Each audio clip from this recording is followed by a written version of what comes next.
Continuando con la clase anterior, habíamos anunciado que vamos a estudiar el transporte de lípidos en la sangre.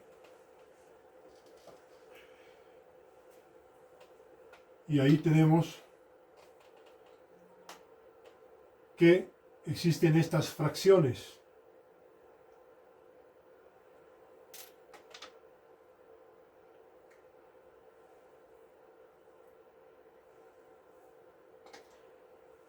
Haciendo la electroforesis de proteínas.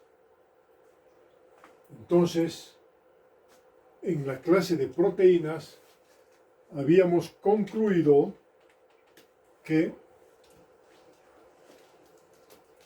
esta es la electroforesis de proteínas y corresponde a albúmina, esta fracción, alfa 1 globulina, alfa 2 beta y esta gamma globulinas. En esa oportunidad habíamos visto que en alfa 1 ocurría algo interesante que se llamaba alfa 1 lipoproteínas.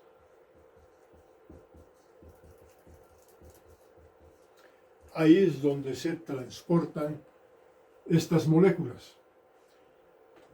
Luego, cuando estudiamos esto también, vimos que en la fracción beta se transportaban las beta lipoproteínas.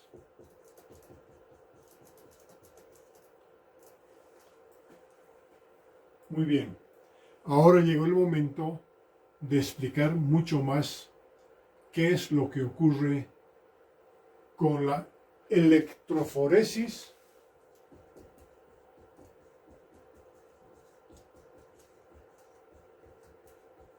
ahora de lipoproteínas. Aquí tenemos una tira reactiva donde existe la alfa lipoproteína. Esa alfa lipoproteína también se llama lipoproteínas de alta densidad. Le sigue las lipoproteínas de baja densidad y las lipoproteínas de muy baja densidad. Todo esto se puede graficar y se grafica de la siguiente manera.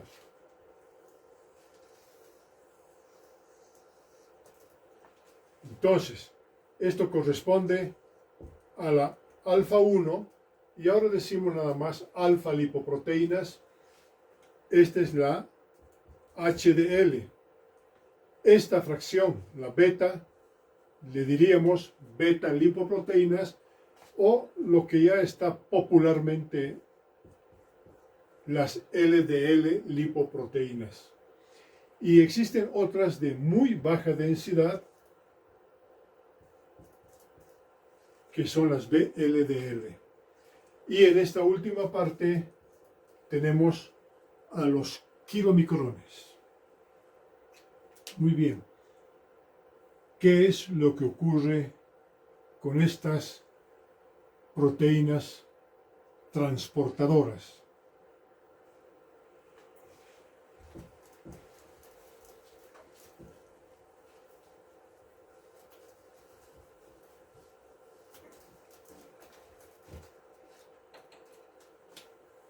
Después de almorzar,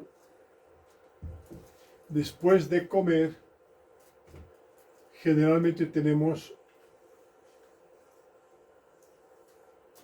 esta imagen de las HDL, LDL y los kilomicrones.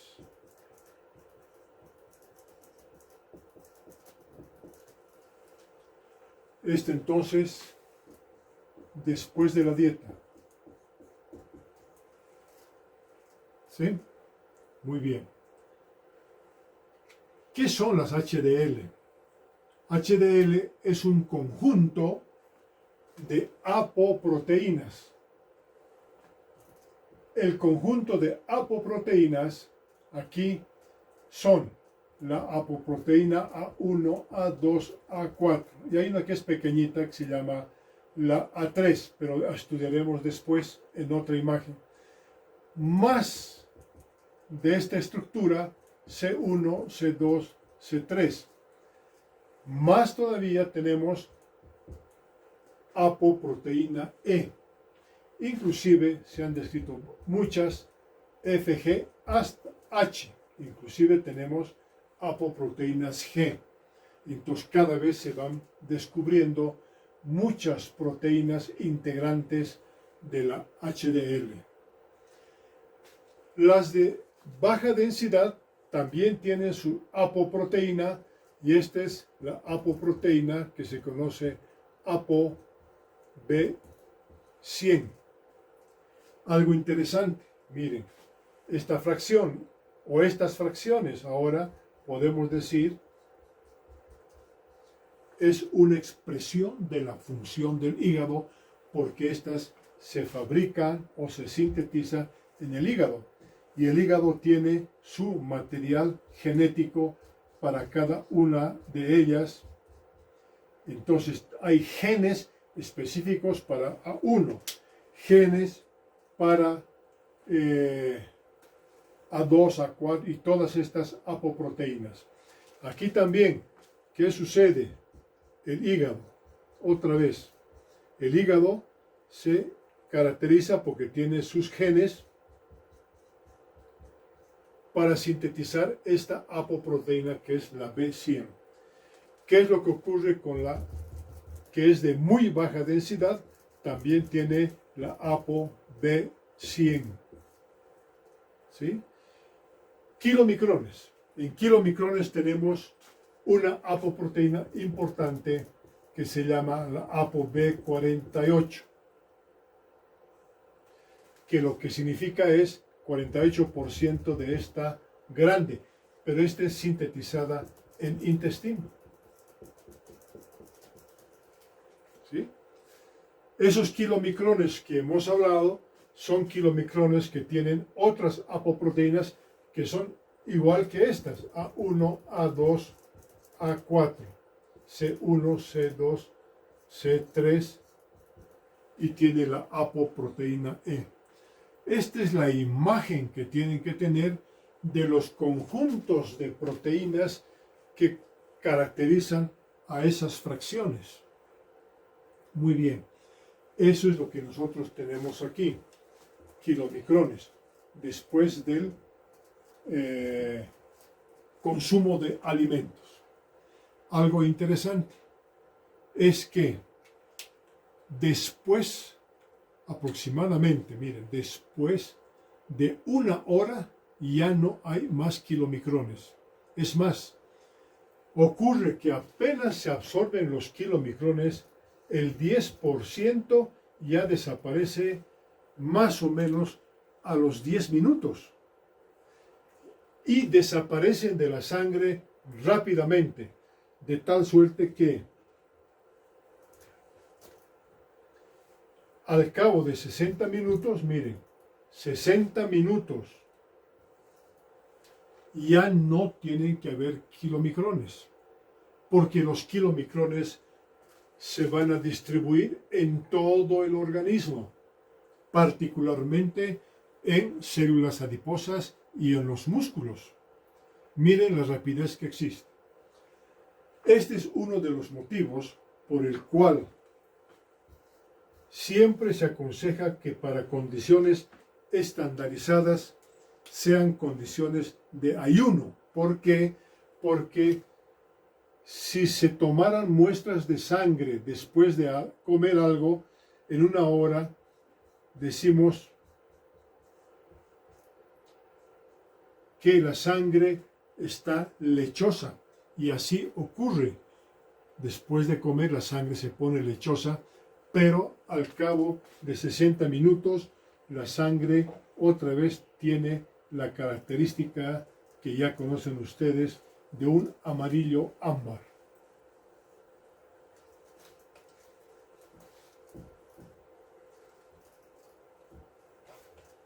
Muy bien. Entonces, concluimos de que ahora en ayuno ya no tienen que haber kilomicrones, de tal suerte que la electroforesis de lipoproteínas va a ser de esta manera nada más. Entonces, esto es en condiciones de ayuno. ¿Sí? Esto después de dieta. Existe mucha diferencia, ¿verdad? Muy bien. Este es uno de los motivos de los que en ayuno deberíamos tener solamente esta clase de características y tendríamos aproximadamente un 30% de HDL, más o menos 60% y a más o menos 17% de esto. No van a calcular de que sea exacto porque hay alguna variabilidad. ¿Cuál es la variabilidad? 27 más menos 3%. Esta es de 67 más 60 más menos 3% también, y esta 17 más menos 3%. Por variabilidad no van a calcular exactamente el 100%. Entonces ya tenemos esta idea que nos va a ayudar a entender cada vez más cosas. ¿Qué opinan ustedes como médicos si del laboratorio en ayuno les reportan un resultado de que su paciente tiene sangre lechosa?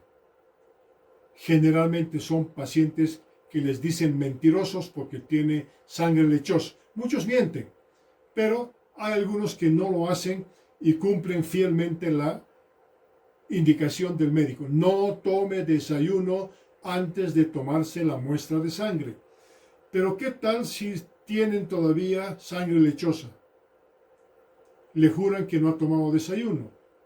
¿Qué tal si les vuelven a repetir el examen a 2 o 3 días? También la sangre va a ser lechosa.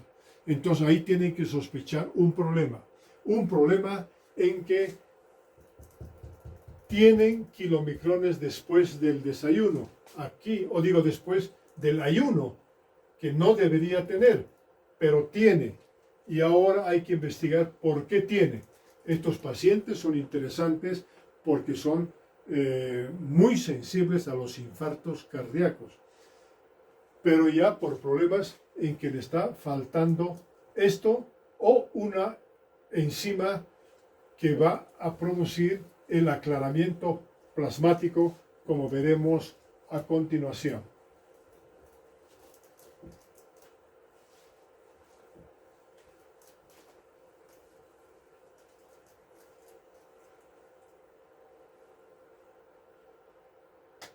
Muy bien. ¿Qué es esto? Vemos, esta es la célula intestinal. Y este es un hepatocito.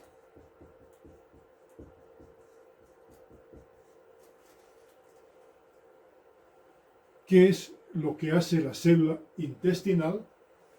Ya dijimos, absorbe todo aquello y vamos con los kilomicrones. Representándolo de esta manera. Les dije, les reitero, que a los 60 minutos, una hora, desaparecen los kilomicrones de la sangre. ¿Por qué desaparecen? Desaparecen porque en el endotelio de los vasos sanguíneos tenemos una enzima importante. Esta. ¿Cómo se llama esta enzima? Se llama la lipasa. Miren, otra lipasa de lipoproteínas.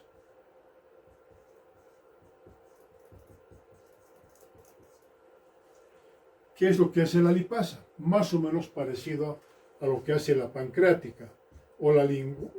Entonces, este es interesante porque lo que va a hacer es, a diferencia de las otras,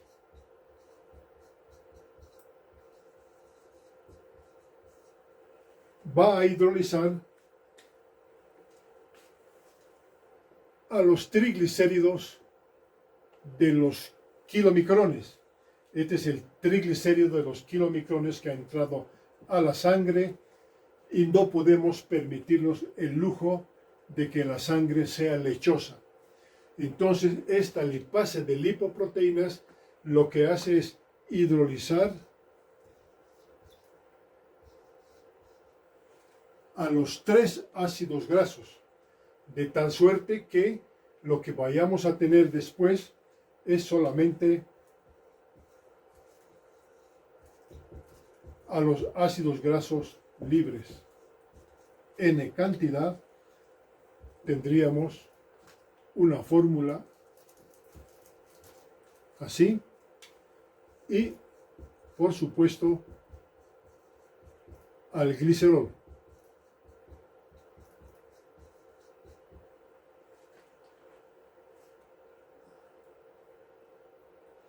Libres ahora pueden absorberse al interior. Y ahí tenemos las moléculas que van a tener un futuro muy interesante en su metabolismo. Debo recalcar también algo interesante, es que la lipasa de lipoproteínas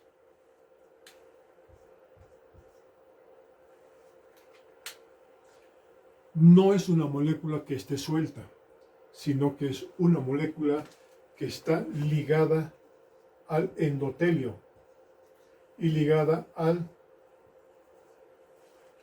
colágeno de los vasos sanguíneos, muy especialmente de 2 órganos, tejido adiposo y músculos, pero también existen pulmones y en el resto, pero en menor cantidad. Pero esta lipasa es importante porque ahora esta lipasa, como no está circulando en la sangre libremente, está unida. Esto que pongo aquí corresponde a la heparina, que es el heparán sulfato, a modo de un anclaje. Está ligada ahí, a ese nivel. Muy bien. Ustedes pueden hacer diagnósticos muy interesantes a partir de los conceptos de la bioquímica fisiológica. Por ejemplo, les dije, ¿qué sucede si después de un ayuno, después, al día siguiente, cuando se hace una toma de muestras, la sangre está lechosa? Eso quiere decir que tienen problemas de la lipasa de lipoproteínas. ¿Cuál problema? Ya se puede imaginar. También el tema es de biología molecular, porque existe gen especial para sintetizar esta lipoproteína. Pero ¿qué ocurre cuando hay defectos del gen? Hay defectos de esta lipoproteína y entonces, como no existe aquello, no va a haber hidrólisis de los triglicéridos y por lo tanto la sangre va a ser lechosa, y cuando la sangre está lechosa es muy peligrosa para la vida del paciente porque se van a formar realmente trombos de grasa.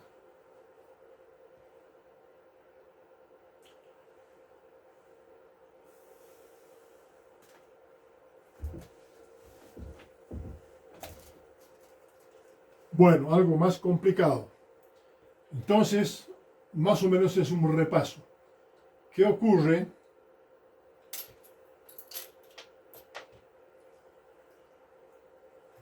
Ahora, en el ileum o en el resto del intestino, pasa a los vasos linfáticos, ¿sí?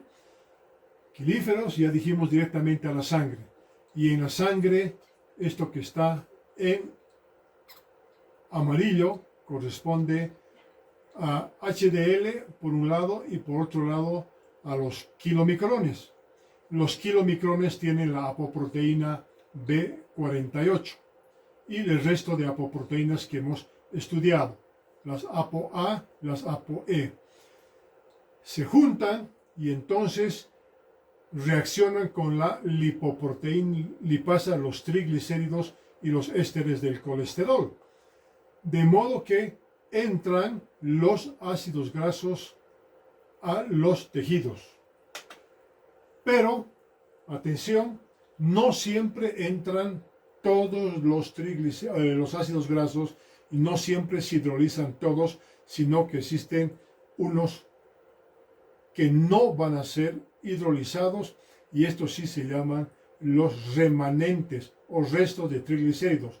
Por eso en el esquema se representa aquí un kilomicrón grande y aquí el kilomicrón pequeñito.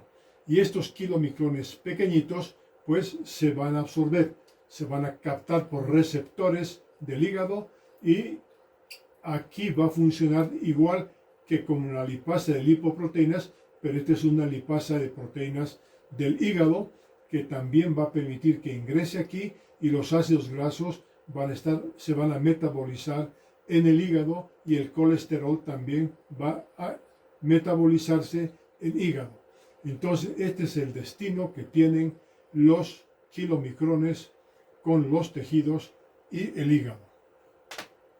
Pueden ver un momento para ir repasando o hacer una captura de la diapositiva para estudiar con más calma.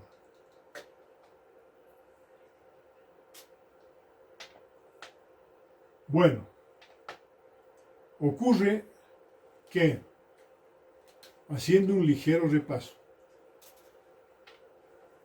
tenemos a los kilomicrones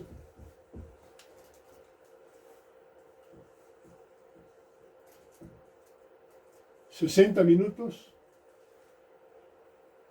con sus triglicéridos, y sabemos que los triglicéridos, igual que las grasas, para nosotros significa una fuente importante de energía. Las grasas, decimos ahora, los triglicéridos, por 1 gramo de triglicérido vamos a tener 9.3 kilocalorías. La energía más grande de los nutrientes, con base a los triglicéridos. Pero eso ocurre después de la dieta. ¿Sí? ¿Cómo es que tenemos energía entre los estadios interdigestivos? ¿Qué pasa entre el desayuno y el almuerzo? ¿Qué pasa entre el almuerzo y la cena? En ese estado de interdigestivo, lo que ocurre es que también tenemos triglicéridos, pero tenemos triglicéridos formados en el hígado. Y el hígado se encarga de producir esa fracción.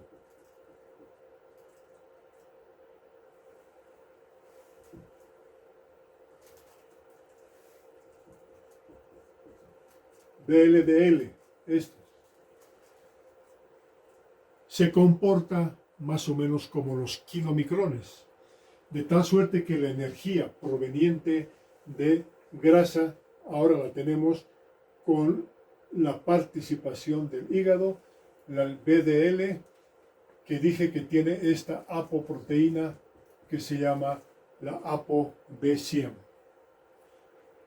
Además, tenemos también colesterol que sale del hígado hacia la sangre.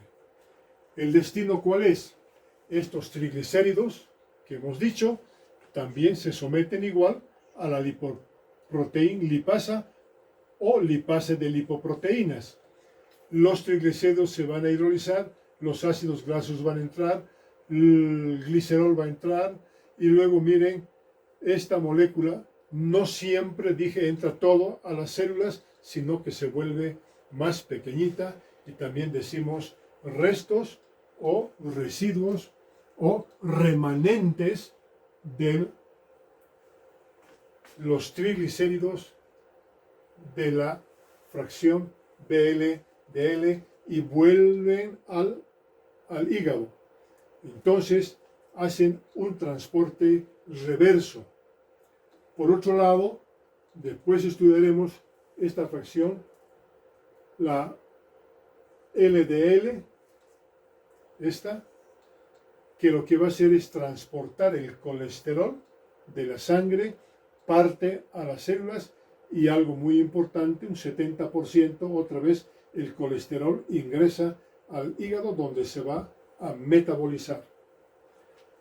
Todo aquello tiene efecto de receptores, receptores de LDL, receptores de LDL en hígado para su metabolismo posterior en hígado. Entonces, con esto tenemos un esquema claro de lo que significa el aporte energético de las grasas para tener energía. Muy bien.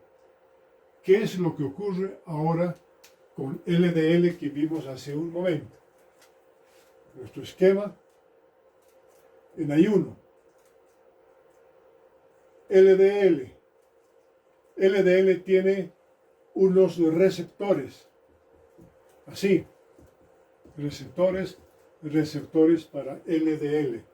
O sea, en realidad son receptores de la apoproteína que hemos dicho B100 y también circula por ahí otra apoproteína, la apoproteína E. Pues, ¿qué es lo que ocurre?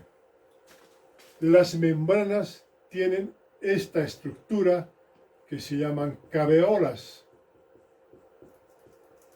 ¿Sí? En estas caveolas existe una proteína de transporte, la clatrina, o si quieren, clatrinas.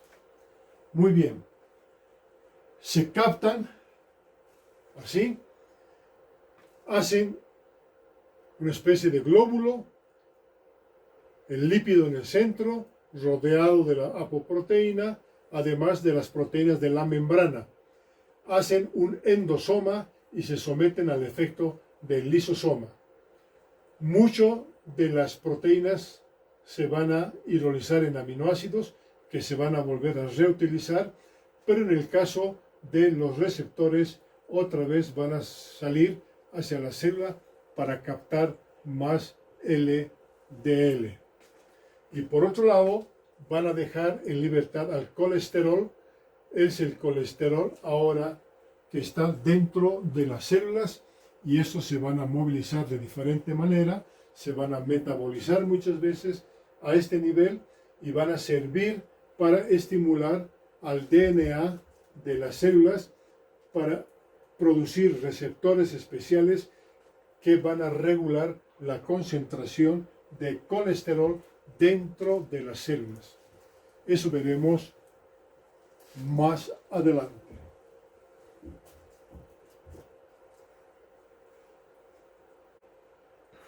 Un término acuñado en medicina y que van a utilizar ustedes cuando sean médicos es este nombre de perfil lipídico. ¿Qué es el perfil lipídico? Significa los valores que van a ocurrir en el plasma de las personas, o si no es en el plasma, la misma historia va a ser en el suero. La diferencia nada más es el anticoagulante. Como valor del colesterol, si es normal, lo aconsejable es que sea menos de 200 miligramos por decilitro en ayuno.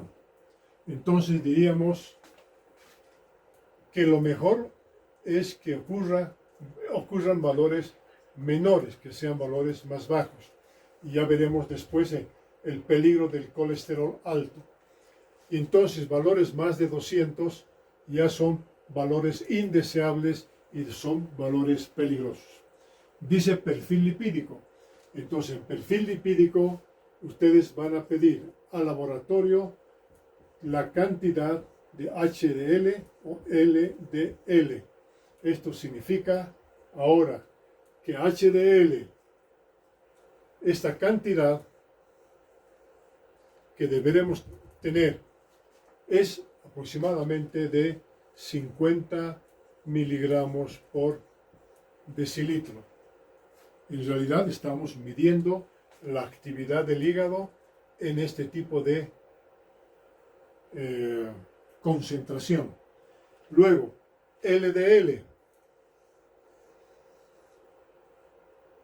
LDL, lo aconsejable es que sea menos de 100 miligramos por decilitro. A esto es lo que le han dado el nombre de colesterol bueno, que le han dado el término de colesterol malo. ¿Sí? A esto se suma la cantidad de triglicéridos en la sangre. ¿Qué es lo aconsejable? Lo aconsejable es de que sea menos de 150 miligramos por decilitro. ¿Sí? Entonces miren ustedes aquí, este es lo que se llama el perfil lipídico. ¿Por qué perfil lipídico? Porque se relaciona en que si los valores están aumentados, el problema es la precipitación o concentración aumentada de lípidos en la sangre cuando está aumentado, especialmente del colesterol. A eso se aumenta LDL. ¿Qué es lo que ocurre en esta clase de pacientes? Ocurre que esto va a producir este tipo de impregnaciones, precipitaciones, y van a estrechar la luz de los vasos sanguíneos. Estos se llaman placas de ateroma. Entonces, esa es la parte peligrosa, porque los ateromas se van a ubicar en arterias de cerebro, de intestino, de corazón, etc. Y lo más frecuente que hay en medicina es que cuando se disminuye el flujo sanguíneo, obviamente se disminuye el oxígeno dentro de las células y muchas veces crecen tanto que se llega al infarto de los órganos. Infarto pulmonar, infarto cerebral, infarto cardíaco, etc. De tal suerte que ustedes van a utilizar esto en patología clínica con estos datos de laboratorio para investigar a sus pacientes si están en riesgo de esta problemática.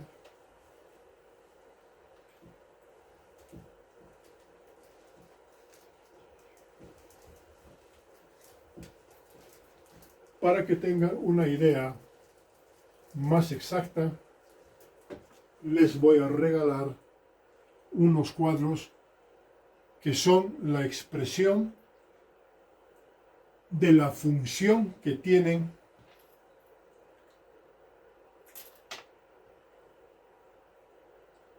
estas apoproteínas. Y vemos, miren, estas apoproteínas son controladas por genes. Cromosoma 11, ¿cuántos aminoácidos tiene? La A1. Gen número 1 controla APO2. Otras, miren, B48, etc. Y las funciones que tienen en cada uno de estos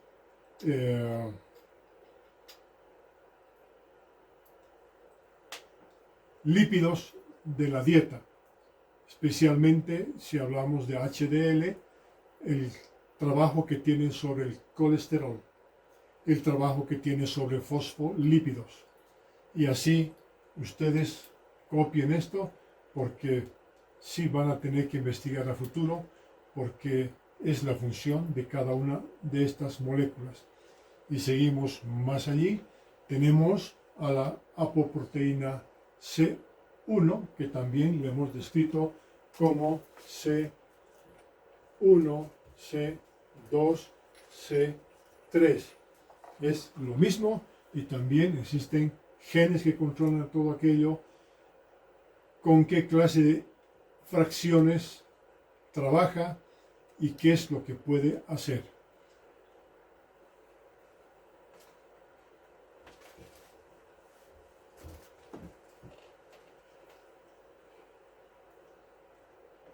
Y seguimos más todavía. He hablado de la E. Miren, todas las isoformas que tiene y algo muy interesante. ¿Por qué no todos tenemos la misma cantidad en concentración de estas apoproteínas? ¿Por qué somos diferentes? Es pues porque tenemos nosotros isoformas, son los polimorfismos que tenemos en cada una de las fracciones. ¿Por qué unos tienen tendencia a tener más colesterol, menos colesterol, más HDL, menos LDL? Y entonces miren, todo eso depende de nuestra estructura genética, como todo en nuestra vida. Somos absolutamente diferentes y no me canso de decir, así como todos tienen narices diferentes, también van a tener diferentes apoproteínas en actividad y en expresión genética. Todos tienen orejas diferentes y van a también tener hígados diferentes y van a tener diferentes apoproteínas, por ejemplo, de la C1, C2, C3, etc. Entonces nuestra expresión genética hace que seamos personas absolutamente diferentes. Somos iguales solo ante la ley, pero biológicamente somos absolutamente diferentes. Ahí tenemos mucho más todavía para seguir estudiando.